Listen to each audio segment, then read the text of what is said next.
Ruth chapitre 2, traduction Louis II. Naomi avait un parent de son mari. C'était un homme puissant et riche, de la famille d'Élimélec, et qui se nommait Boaz.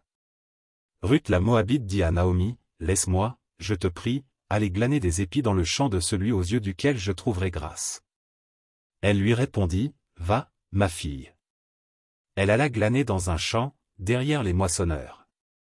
Et il se trouva par hasard que la pièce de terre appartenait à Boaz, qui était de la famille d'Élimélec. Et voici, Boaz vint de Bethléem, et il dit aux moissonneurs, « Que l'Éternel soit avec vous. » Ils lui répondirent, « Que l'Éternel te bénisse. » Et Boaz dit à son serviteur chargé de surveiller les moissonneurs, « À qui est cette jeune femme ?»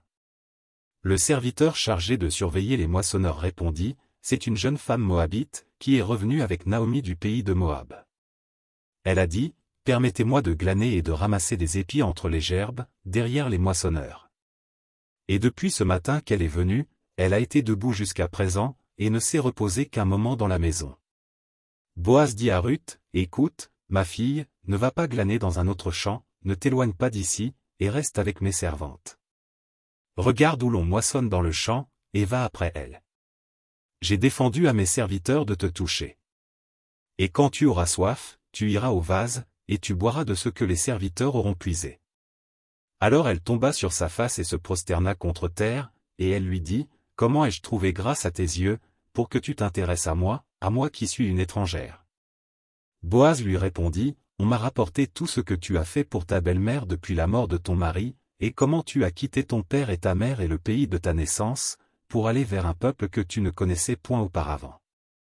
Que l'Éternel te rende ce que tu as fait, et que ta récompense soit entière de la part de l'Éternel, le Dieu d'Israël, sous les ailes duquel tu es venu te réfugier. » Et elle dit, « Oh! Que je trouve grâce à tes yeux, mon Seigneur. Car tu m'as consolé, et tu as parlé au cœur de ta servante. Et pourtant je ne suis pas, moi, comme l'une de tes servantes. » Au moment du repas, Boaz dit à Ruth, « Approche, mange du pain, et trempe ton morceau dans le vinaigre. » Elle s'assit à côté des moissonneurs. On lui donna du grain rôti, elle mangea et se rassasia, et elle garda le reste. Puis elle se leva pour glaner. Boaz donna cet ordre à ses serviteurs, qu'elle glane aussi entre les gerbes, et ne l'inquiétez pas. Et même vous ôterez pour elle des gerbes quelques épis, que vous la laisserez glaner, sans lui faire de reproche. Elle glana dans le champ jusqu'au soir, et elle bâtit ce qu'elle avait glané. Il y eut environ un épha d'orge. Elle l'emporta et rentra dans la ville, et sa belle-mère vit ce qu'elle avait glané. Elle sortit aussi les restes de son repas, et les lui donna. Sa belle-mère lui dit, « Où as-tu glané aujourd'hui, et où as-tu travaillé? Béni soit celui qui s'est intéressé à toi. » Et Ruth fit connaître à sa belle-mère chez qui elle avait travaillé, « L'homme chez qui j'ai travaillé aujourd'hui, dit-elle, s'appelle Boaz. » Naomi dit à sa belle-fille, « Qu'il soit béni de l'Éternel, qui se montre miséricordieux pour les vivants comme il le fut pour ceux qui sont morts.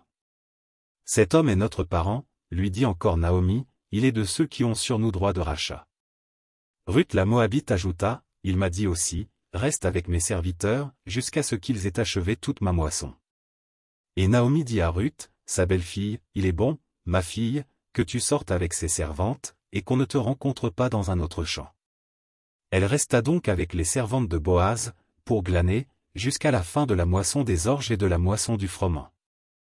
Et elle demeurait avec sa belle-mère.